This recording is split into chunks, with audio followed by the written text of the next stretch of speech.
Assalamu alaikum and a very good morning to all of you. I hope you guys are doing well. In today's class, we'll be completing our subtopic about types of angles. In the previous class, we recapped about points, different types of lines. We talked about intersection of points. We talked about complementary angles, supplementary angles. We discussed how to solve them. We have explained some questions there.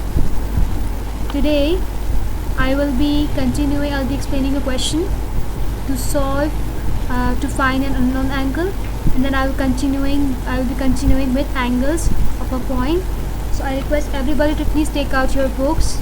I want your copies to be open. Write today's date in a bracket and then write question number, practice now number 1, part 2 question, draw the diagram, and I'll be teaching you guys how to solve the question today. And then I will be explaining you guys angles on a point or vertically opposite angles. So let's start with our work. On page number 238, question number 2. The question is not clear in this picture, but I have drawn a diagram for you guys. In the figure, AOB is a straight line. So they're talking about this line here. The line A, O and B is a straight line. We have to find the value of C.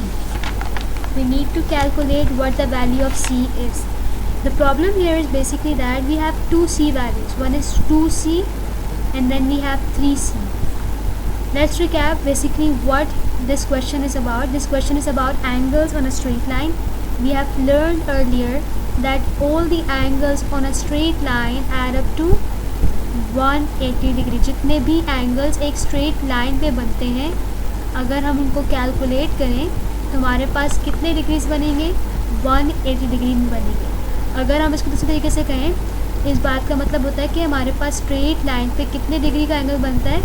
180 degree का angle बनता है. लेकिन अगर मैं इसी straight line पे angles को divide कर दूँ डिफरेंट पार्ट्स में, जैसे इस डायग्राम में हुआ हुआ है, इस लाइन के ऊपर एंगल को डिवाइड किया हुआ है 3 हिस्सों में. एक आपके पास है 100 डिग्री का एंगल, एक आपके पास 2C डिग्री का एंगल है और एक आपके पास 3C डिग्री का एंगल है. हमें ये बात तो ओवरऑल पता है कि जितने भी एंगल बनते हैं all together on a straight line they add up to 180 degree. So if I redraw this angle again, I know that all the angles on a straight line add up to 180 degree. What if I draw this diagram on this diagram? So let me do it for you guys.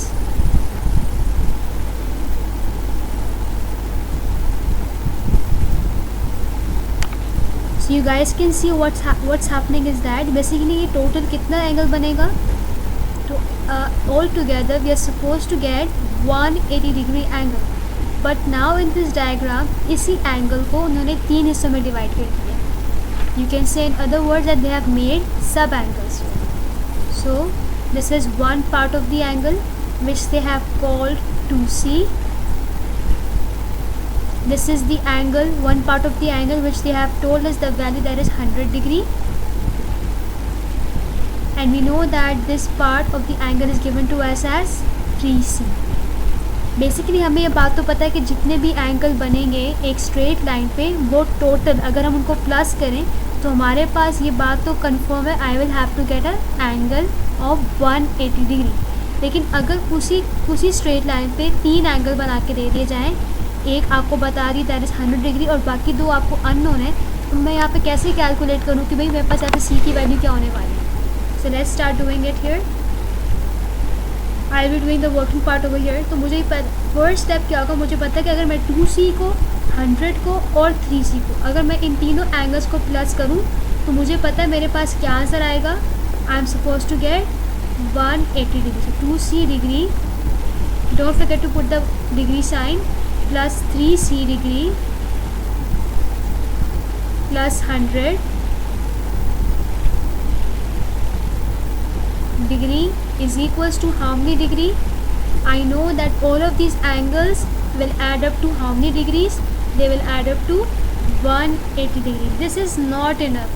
आपको bracket में इसका reason भी लिखना है। हमेशा याद रखिए in geometry you have to give the reasons. What is the reason? So the reason, as we discussed earlier, is that angle on a straight line add up to 180 degree. अगर ये reason नहीं होगा तो आपका ये काम करना फजूल है. हाउ इफ़ यू सी, अगर हम इस कॉन्सेप्ट को नहीं देखें, अगर हम इस जुमले को ऐसे लिखें तो 2c + 3c + 100 is equals to 180. ये कॉन्सेप्ट जो है क्या कहते हैं, अगर इसके पास कोई कॉन्सेप्ट नहीं है, इसको अगर हम ऐसे लिखें तो इस बात का कोई मतलब ही नहीं बनता, क्योंकि c जो है एक अल्फ़ाबेट है. लेकिन अगर हम इसको इस तरीके से सोच कर लिखें तो फिर ही इस रीज़न के साथ ये जुमला वैलिड होता है. So I know that 2 + 3 is how much, that equals to 5c degree, 5c degree plus 100 degrees, it is equal to how much? 180 degree. I want all the steps, don't miss out any step. अगर मुझे भी सी find करना है, क्योंकि सी जो है unknown है, question में क्या करने को कहा है, we have to find the value of c. It's not clear over here in the picture. You can look into your books on page number 328, sorry 238. So here if I want to find the c, I have to make this 5c alone. इस 100 को मुझे यहाँ से लेके जाना होगा दूसरी side पे. So I will have to take it this side. And what will happen is that 5c is equals to 180. जब मैं इस 100 डिग्रीज़ को उस साइड पे लेके आऊँगी, यहाँ पे तो ये प्लस 100 है. हमें पता है कि जब हम इसको यहाँ से उठा के उस साइड पे लेके जाएंगे तो ये प्लस क्या हो जाएगा, वहाँ जाके माइनस हो जाएगा, and that will be minus 100 degrees. I am suppose to get 5c is equals to 180 minus 100 is how much? 80 degree. Now again, अब यहाँ पे अगर आपके पास ये आंसर आ रहा है, it's not the end of your answer. Still अभी आपके पास c नहीं आया. अगर हम इस 5c को देखें तो इस 5c का मतलब क्या है? इस 5c का जो मतलब है, it is actually nothing but 5 multiplied by c. तो अगर मुझे इस c को फाइंड करना है तो मुझे इस 5 को हटाना होगा. अब 5 को हटाने का तरीका क्या है कि मैं इस 5 को उठाकर इस 5 को यहाँ से यहाँ पे ले आऊँ. जब मैं इस 5 को यहाँ से इस साइड पे लेकर आऊँगी, या अगर इसको दूसरे वर्ड्स में कहे कि मैं अपनी इक्वेशन के राइट हैंड साइड पे लेकर आऊँगी, तो क्या होगा, ये 5 यहाँ पे मल्टीप्लाई हो रहा है, it is being multiplied over here. So when I bring this 5 from the left hand side of the equation two the right hand side of the equation, what will happen is that it will be divided. So c is equals to 80 divided by 5. Why I am dividing it? Because it is multiplied over here. तो हमें पता है कि अगर plus है इस side पे, वहाँ लेके जाएंगे तो माइनस हो जाएगा. अगर मल्टीप्लाई हो रहा है तो वहाँ पे क्या हो जाएगा, डिवाइड. अगर यहाँ पे माइनस है तो वहाँ जाके प्लस हो जाएगा.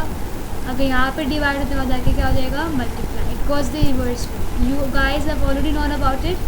You have done it in grade 6 as well. Just to revise it, after dividing your answer is basically 16. इसको आप डिवाइड कर सकते हैं. 5 डिनोमिनेटर तो 5 बाहर लिखेंगे, 80 अंदर लिखेंगे.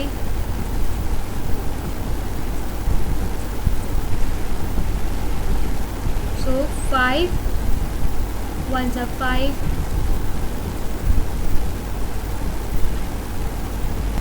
So we know that 5 ones are is 5. 8 minus 5 gives me 3. We bring the 0 down. 30 comes with 5 6 times. So 5 6 is 30, and I get my answer as 0. This is the way you're going to calculate it. And this is not 16, it is 16 degree. So here you have the value of c. अगर question में कहा जाता find the value of 2c, तो 2c की value कैसे निकालते? After you get this c, just multiply it with 2. So 2 multiplied by 16, and you will get the answer basically, that is